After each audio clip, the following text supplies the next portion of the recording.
दोस्तों last video में हमने पर्वत श्रृंखला को दो भागों में बांटा था। उत्तरी पर्वत श्रृंखला और मध्य एवं दक्षिण भारत की पर्वत श्रृंखला।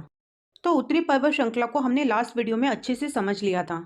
अब इस वीडियो में हम बात करेंगे मध्य एवं दक्षिण भारत की पर्वत श्रृंखला के बारे में। मध्य भारत की शुरुआत में हम सबसे पहले बात करेंगे अरावली पर्वत श्रेणी के बारे में। अरावली मेनली भारत के राजस्थान पश्चिमी भाग में मौजूद एक पर्वतमाला है, जिसे राजस्थान में आडावाला पर्वत के नाम से जाना जाता है। ये जो पर्वत श्रेणी ये भारत की भौगोलिक संरचना में सबसे पुरानी पर्वत श्रेणी है और ये गुजरात से शुरू होकर राजस्थान में होते हुए हरियाणा में जाके खत्म होती है। और सबसे बड़ी बात, ये गोंडवाना लैंड का अस्तित्व है। ये राजस्थान को उत्तर से दक्षिण दो भागों में बांटती है।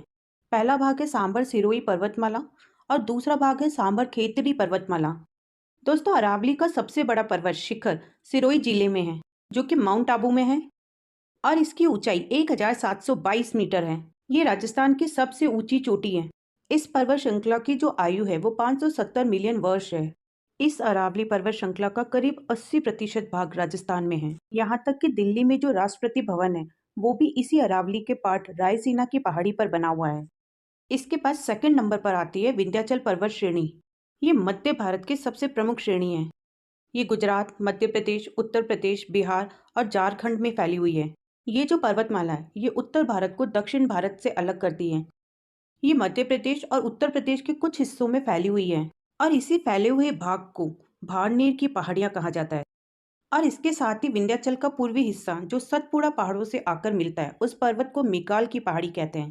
और मध्य प्रदेश उत्तर प्रदेश की सीमा पर जो स्थित है उसे कैमूर की श्रेणी या किमोर कहा जाता है। दोस्तों अगर ऐतिहासिक रूप से देखा जाए तो इसे उत्तर भारत और दक्षिण भारत के बीच का विभाजक माना जाता है। झारखंड में भी विंध्याचल पर्वत श्रृंखला का कुछ हिस्सा पाया जाता है, जिसे पारसनाथ की पहाड़ियों के नाम से जाना जाता है। और इसी पारसनाथ की पहाड़ी पर एक जैन मंदिर है, इसलिए इसे जैन मंदिर की पहाड़ी भी कहते हैं।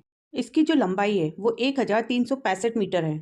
अब देखो यहीं से शुरू होते दक्कन के पठार, यानी हमारी मध्य दक्षिण भारत की तीसरी पर्वत श्रृंखला। दक्कन के पठार में सबसे पहली जो पर्वत श्रृंखला है वो है सतपुड़ा पर्वत श्रृंखला। इसी सतपुड़ा पर्वत श्रृंखला के उत्तर से नर्मदा नदी और दक्षिण से ताप्ती नदी बहती है। सतपुड़ा पर्वत को तीन भागों में बांटा गया है।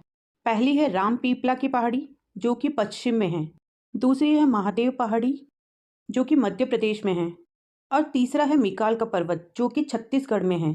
तो दक्कन का जो पठार है वो सतपुड़ा, महादेव और मिकाल श्रृंखला से लेकर नीलगिरी पर्वत के बीच में स्थित है और इसकी औसत ऊंचाई 300 से 900 मीटर के बीच है। अब इन तीनों श्रेणी में सतपुड़ा पर्वत श्रृंखला की जो सबसे ऊंची चोटी है वो महादेव पहाड़ी में मौजूद है, जिसका नाम है धूपगढ़, जिसकी ऊंचाई है 1350 मीटर। दक्कन का जो पठार है इसे विशाल प्रायद्वीपीय पठार के नाम से भी जाना जाता है और ये जो पठार है ये एक त्रिकोणीय आकार का पठार है और उत्तर में सतपुड़ा से घिरा हुआ है और ये नर्मदा नदी के दक्षिण में स्थित है।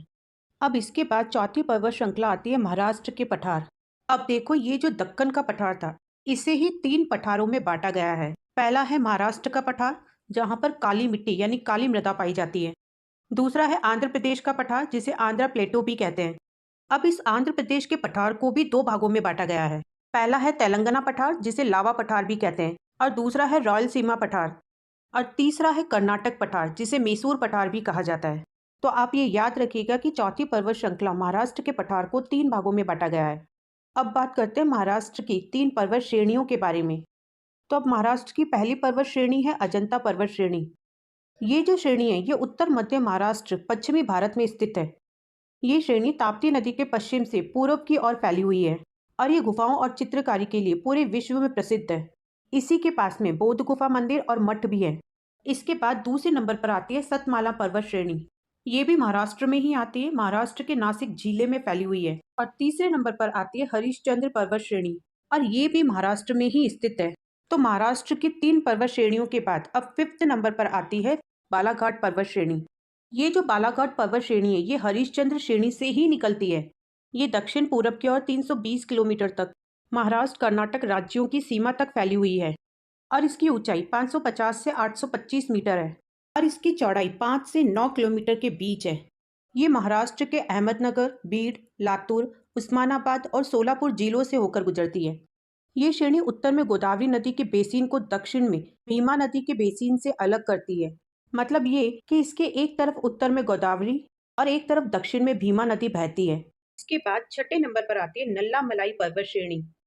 भारत के दक्षिणी भाग में पूर्वी घाट पर्वतमाला का भाग है, जो आंध्र प्रदेश राज्य के रॉयल सीमा क्षेत्र, तेलंगाना के महबूबनगर और नलगोंडा जिलों के पूर्वी सीमा पर स्थित है।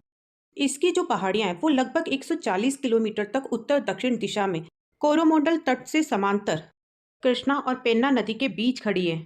और इसका सबसे ऊंचा पहाड़ भैरानी कोंडा है, जिसकी ऊंचाई 1100 मीटर है।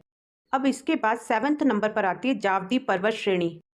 इसे जवादू पहाड़ियां भी कहते हैं। ये भारत के तमिलनाडु में पूर्वी घाट की एक विस्तार श्रृंखला है, जो कि तमिलनाडु के उत्तर में है। ये राज्य के वेलूर जिले और तिरुवन्नामलई जिले में स्थित है और उन दोनों जिलों को एक दूसरे से अलग भी करती हैं। इसके बाद 8वें नंबर पर आती है नीलगिरी पर्वत श्रेणी। इस पर्वत श्रेणी को पहाड़ियों की रानी भी कहा जाता है। नीलगिरी पर्वत श्रृंखला का कुछ हिस्सा तमिलनाडु, कर्नाटक और केरल में आता है और इसकी सबसे ऊंची चोटी डोडा बेट्टा है, जो दक्षिण भारत की सबसे ऊंची चोटी है, जिसकी ऊंचाई 2637 मीटर है। अब अगर हम बात करें इस जिले की, तो यहाँ दर्शनीय स्थानों में सबसे पहले आता है ऊटी और इसके साथ साथ ही मुदुमलाई और कुन्नूर भी इसी जिले में स्थित है। अब इसके बाद 9वें नंबर पर आती है अन्नामलाई पर्वत श्रेणी, जो कि केरल और तमिलनाडु की सीमा पर स्थित है, यानी पूर्वी घाट और पश्चिम घाट के जंक्शन पर स्थित है। इसकी सबसे ऊंची चोटी अनामुदी है, जिसकी ऊंचाई 2695 मीटर है। अब इसके बाद 10वें नंबर पर आती है कार्डेमम पर्वत श्रेणी। तो देखो, कार्डेमम का हिंदी में अर्थ होता है इलायची और यहाँ पर इलायची की बहुत ज़्यादा मात्रा में खेती की जाती है। यही वजह है कि इन्हें इलायची की पहाड़ियाँ भी कहा जाता है। ये जो पहाड़ियाँ हैं, ये भारत के पश्चिमी घाट की पर्वतमाला की पहाड़ियाँ हैं, लेकिन ये भारत के भौगोलिक दृष्टि से दक्षिण भारत की पहाड़ी है, जो अन्नामलाई नीलगिरी पहाड़ी के दक्षिण में है। अब अगर अपन बात करें जिलों की, तो ये केरल और तमिलनाडु जिलों में फैला हुआ है। इसके साथ ही इसके दक्षिण में नागरकोइल की पहाड़ियां भी हैं। लास्ट में 11वें नंबर पर आती है अंडमान निकोबार पर्वत श्रेणी। इसकी सबसे ऊंची चोटी सैंडल पीक है, जिसकी ऊंचाई 732 मीटर है और ये सैंडल पीक नेशनल पार्क से घिरा हुआ है। तो ये हुई हमारे मध्य और दक्षिण भारत की प्रमुख